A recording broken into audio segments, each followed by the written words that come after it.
Howdy, all. It's Reese, aka Bearman Prime, on this June 13th. Welcome back to my Read the Bible in a Year series. Thank you again for joining me. God bless you all. Car in the top right hand corner for the rest of the playlist. And please hit the like button, the subscribe button, that notification bell. Really do appreciate it. So, yesterday we saw how the three wise men from the eastern countries came to see the King of the Jews, the one that was foretold to be the ruler of Israel, whom God foretold would come. And of course, we saw the current king of Israel, Herod, become upset by that news. And so he is going to take steps to try uh, to keep his claim to the throne, to keep himself on the throne, and get rid of this usurper. All right. So let's pick it up where we left off yesterday in Matthew. Excuse me, Matthew chapter 2, beginning in verse 13.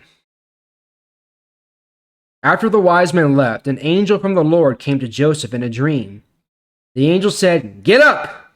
Take the child with his mother and escape to Egypt. Herod wants to kill the child and will soon start looking for him. Stay in Egypt until I tell you to come back." So Joseph got ready and left for Egypt with the child and the mother. They left during the night. Joseph stayed in Egypt until Herod died. This gave full meaning to what the Lord said through the prophet, "I called my son to come out of Egypt." Verse 16. Herod saw that the wise men had fooled him, and he was very angry. So he gave an order to kill all the baby boys in Bethlehem and the whole area around Bethlehem. Herod had learned from the wise men the time the baby was born. It was now 2 years from that time. So he said to kill all the boys who were 2 years old and younger. This gave full meaning to what God said through the prophet Jeremiah. A sound was heard in Ramah, bitter crying and great sadness.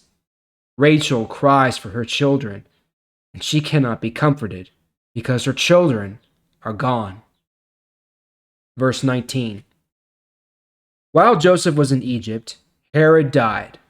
An angel from the Lord came to Joseph in a dream and said, "Get up, take the child with his mother, and go to Israel.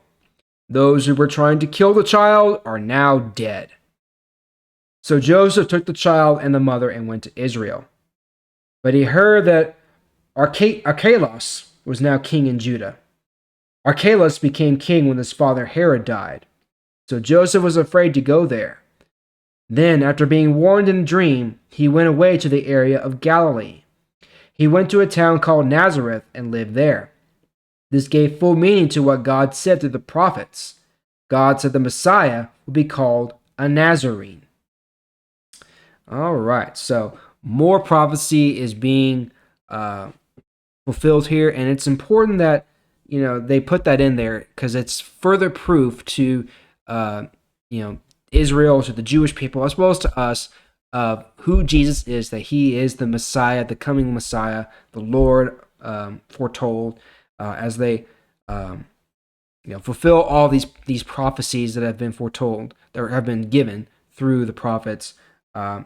He's called out of Egypt. So Joseph takes his family and flees to Egypt for safety, fulfilling that prophecy.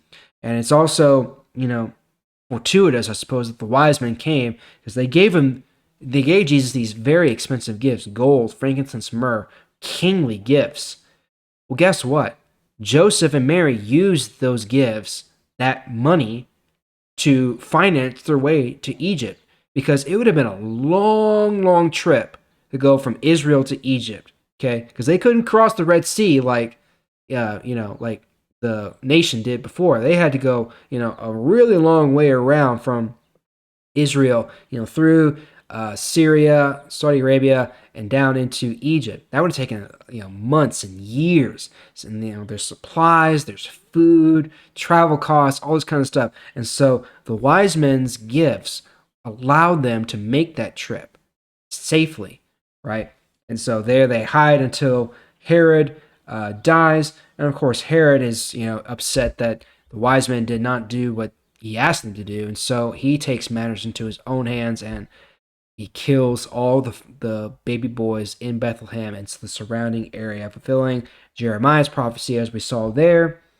And then finally, we see that eventually, after Herod dies, Joseph brings his family back into Israel and fulfilling the further prophecy from don't know which book that is, but fulfilling the prophecy that the Messiah would be a Nazarene. He would come from Nazareth, which I believe in this context, Nazareth is not the best place. It's certainly not a place you'd expect a king to come from, a lord to come from. It's just kind of like, what good is Nazareth? What good comes from there? And they actually say that. What good can come out of Nazareth? Okay.